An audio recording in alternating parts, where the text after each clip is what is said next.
You're gonna love this video, bro.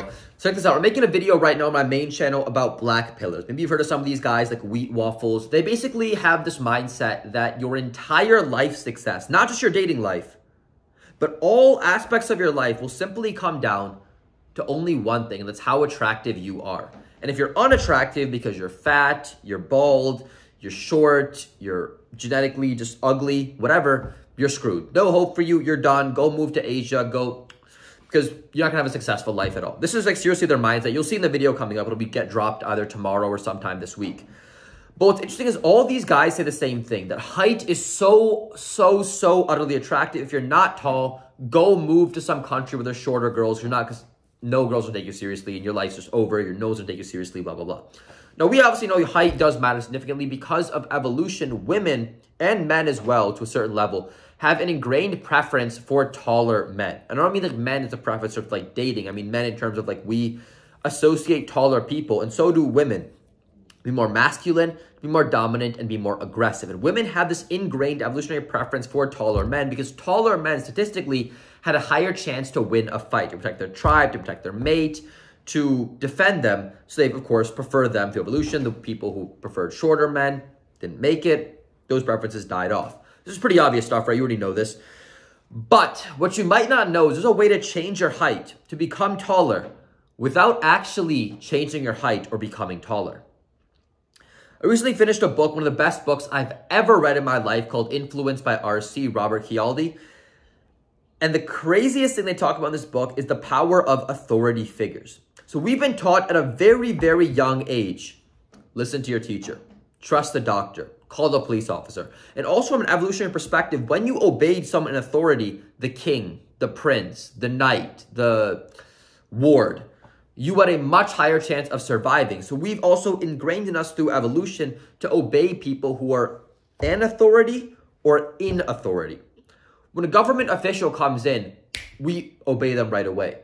When we are driving by a sports car and it stops for 5 seconds in front of a green light, we're less likely to honk at it and we wait much longer compared to some cheap, crappy car.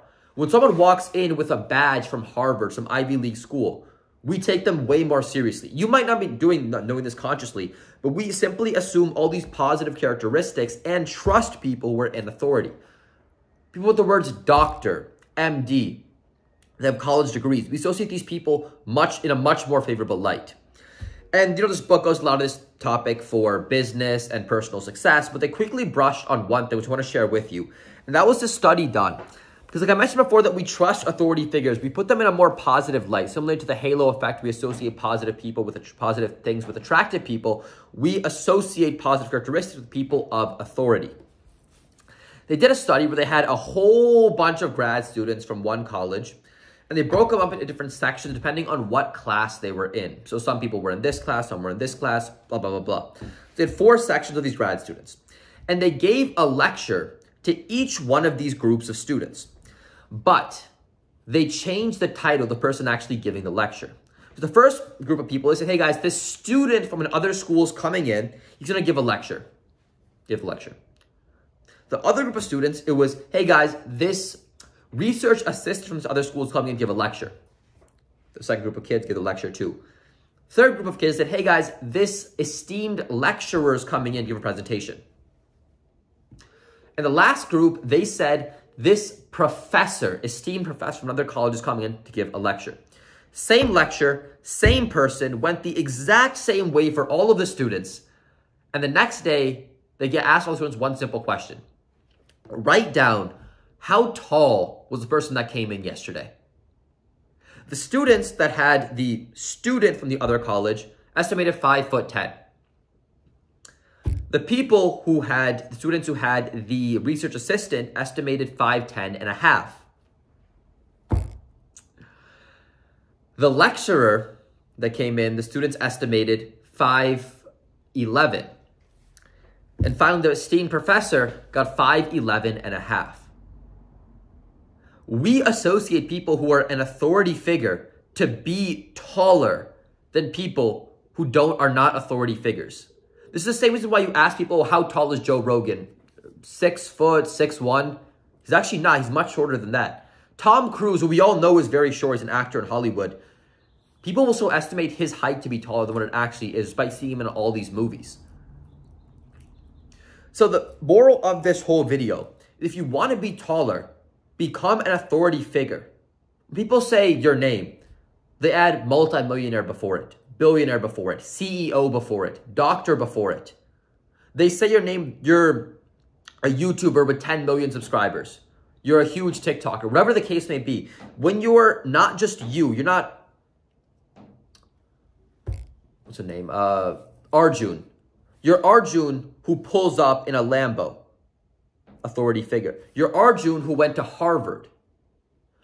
When you in authority, even let's just say you're an expert pest control officer. We don't know anything about pest control, right? But you do. You're an authority figure in that moment. People will associate you to be taller. Now you're probably thinking, oh, no, this doesn't apply to me. Like I would know, I would just guess off someone's height. All the studies are clear about this. Authority figures, on top of having other positive characteristics associated with them, are seen to be taller. This is a very, very interesting thing. I was interested in this more because you can also use certain terms in business in your personal life. So for example, for a company that I own called 66 Strawberries, in the website, we don't say, oh, we're family owned, but we say we're family owned with a team of not just staff of bakers, staff of pastry expert, staff of event designers. These little titles associate people to perceive us much more positively.